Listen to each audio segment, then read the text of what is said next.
Hi everybody, Christian here. And Sean. And you think Virginia City, I know a lot of people know that Virginia City has a huge old graveyard.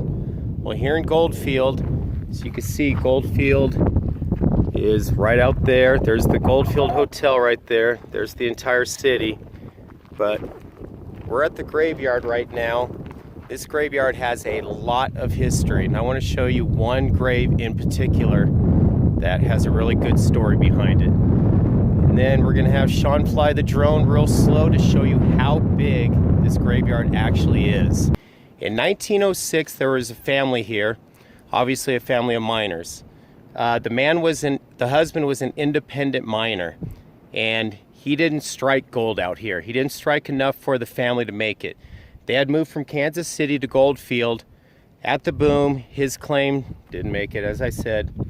So he only had enough money to get himself back to Kansas City, but he was going to go back to Kansas City, work up enough money to send money back to Goldfield to bring his wife and his young daughter home, Joy.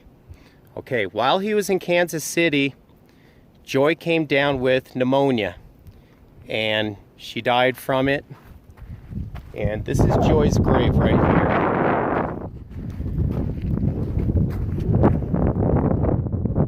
See this headstone right here, which is like a little cart, and that cart kind of symbolizes something. That's why they made this, okay? All right.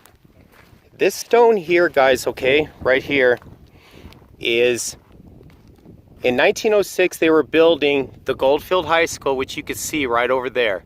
It's a 3-story building, but this was one of the steps.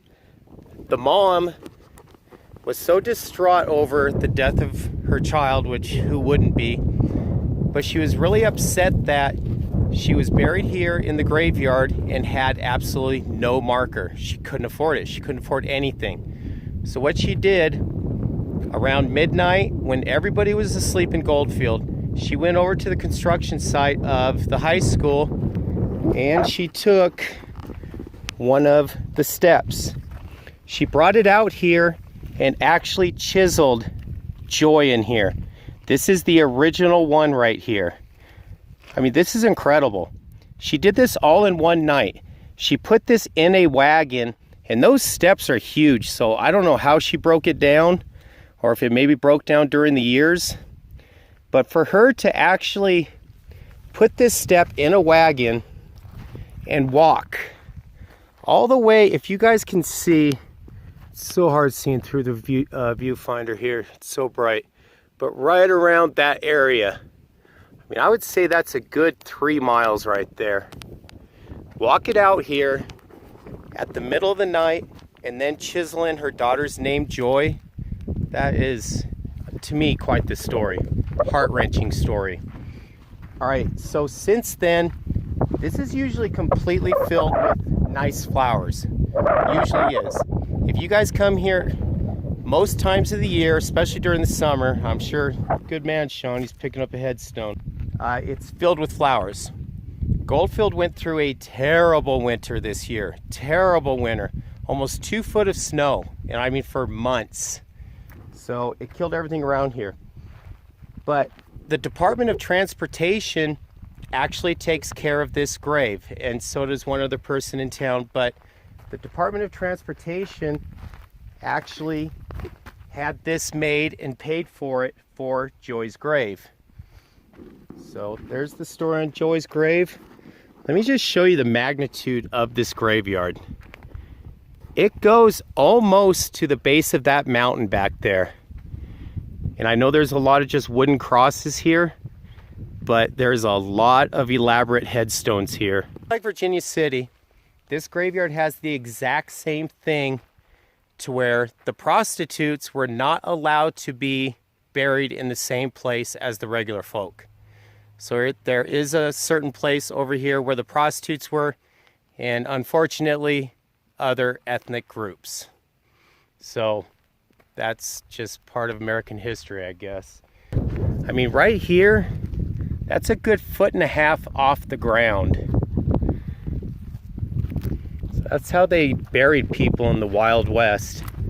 And this being the last Wild West town, and it truly is. Another thing about this graveyard, if you're a resident of Goldfield, Nevada, okay, you're guaranteed a free spot.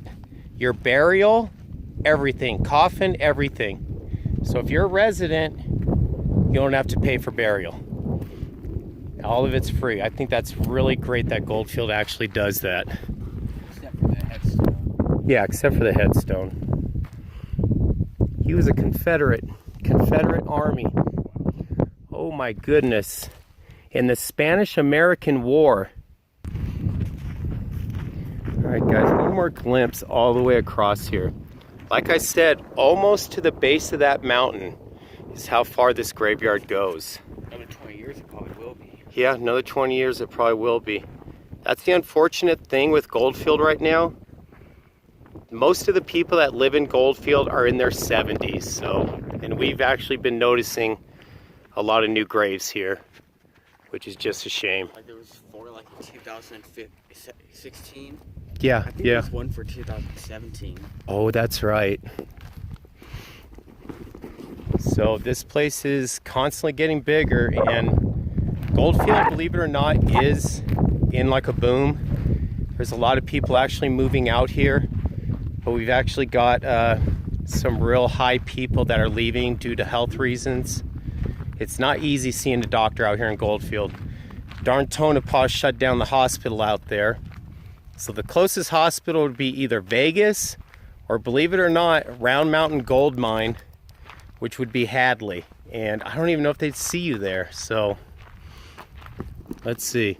All right, Sean's gonna do his magic.